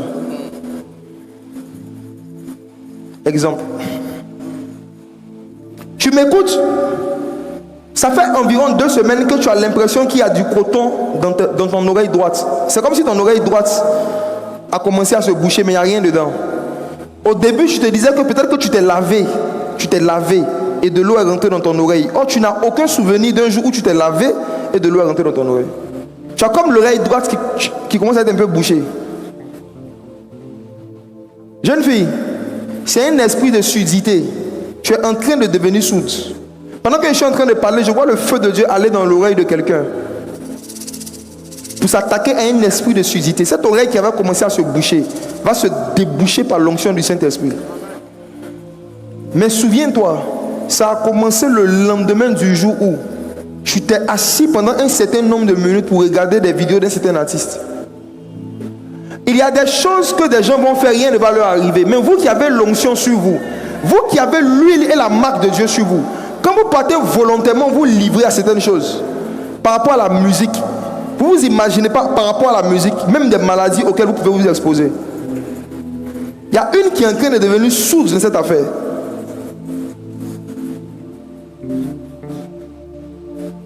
L'onction de Dieu est en train de toucher ton oreille. Ça va se déboucher. Mais fais attention. Passer et entendre, c'est différent. Mais aller télécharger pour s'asseoir, pour kiffer, c'est une autre pratique. Seigneur, délivre-les. Mets en eux une haine et un dégoût pour ces musiques ténébreuses. Qu'ils ne deviennent jamais, celui-ci, un autel d'un génie quelconque. Qu'ils deviennent le surdoué que tu as prévu qu'ils deviennent. Qu'ils deviennent la lumière que tu as prévu qu'ils deviennent. Je chasse la folie maintenant par la puissance du Saint-Esprit. Je chasse tout ce qui ressemble à la dépression qui va commencer dans sa tête par la puissance du Saint-Esprit. Le seul. Il n'est pas le seul. En plus de ce jeune homme, je vois une femme. Des esprits sont en train de l'appeler pour danser au village. C'est comme si tu avais été choisi pour faire partie d'un groupe de danseuses. C'est comme si tu dois danser à une certaine cérémonie, à une certaine célébration. Il y a comme des danseuses sacrées. Je ne sais pas comment on dit. Tu es dans une famille où il y a un groupe de danseuses sacrées. Elles dansent en l'honneur d'une divinité. Et les regards de la divinité se sont posés sur toi. Mais comme tu veux marcher avec Dieu, ces esprits ont décidé de te donner une maladie qui ressemble au paludisme, qui vient chaque mois. Chaque mois. Ça ressemble au paludisme. Ça ressemble au paludisme. Ça fait environ 4 mois que chaque mois, tu as des symptômes du paludisme. Quelque chose qui ressemble au paludisme. C'est une influence mystique. Saint-Esprit, que ton onction aille la chercher. Regardez là-bas. Waouh. Venez avec la personne. Est-ce qu'on peut glorifier Jésus pour cette délivrance?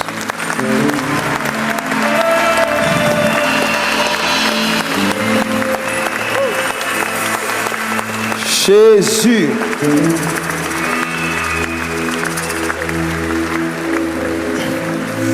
Ça va? Oh Seigneur. Oh Seigneur.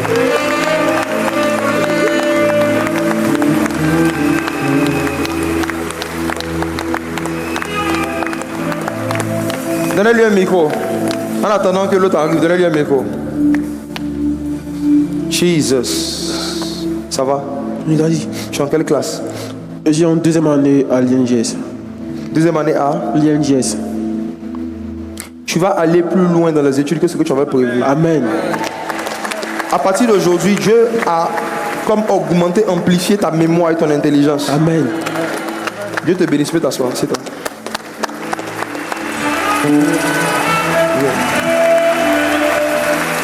Jesus.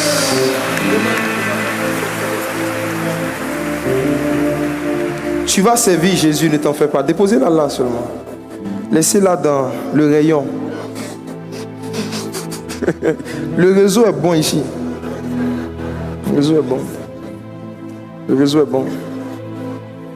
Bon. La fin d'une chose. Le réseau commencement. On va prier. Tu vas demander au Seigneur, on va prier pendant quelques minutes. Tu vas demander au Seigneur de te donner la force de pratiquer tout ce que tu as entendu aujourd'hui. À tes résolutions répondra ton succès. Prends des résolutions. Prends des résolutions. Par rapport à tout ce que tu as vu et entendu, prends des résolutions. Prends des résolutions. Allons-y, prions. Père éternel, je te dis merci pour ta grâce, merci pour ta fidélité. Merci pour ces instants que tu nous as permis de passer avec toi. Merci pour ta parole. Merci pour ces directions, merci pour ces lumières, merci pour ces orientations, merci pour ces éclaircissements que tu as donnés à tes enfants. Ma prière maintenant, c'est que tu puisses donner la force à chacun maintenant de passer à l'action, de prendre des décisions et de commencer à faire tout ce qu'ils ont prévu faire. Saint-Esprit de Dieu, Esprit de sagesse et de révélation, je prie que tout ce que tes enfants ont entendu fasse d'eux des lumières, qu'ils deviennent des sources de bénédiction pour leurs familles, pour leurs entreprises, pour leurs écoles, pour leurs universités, pour les différents pays où ils sont, pour les nations, qu'à travers leur lumière, tu puisses faire par eux des disciples. Et nous te rendrons ensemble toute la gloire, l'honneur, l'acclamation, l'élévation au siècle des siècles. Amen. Alléluia.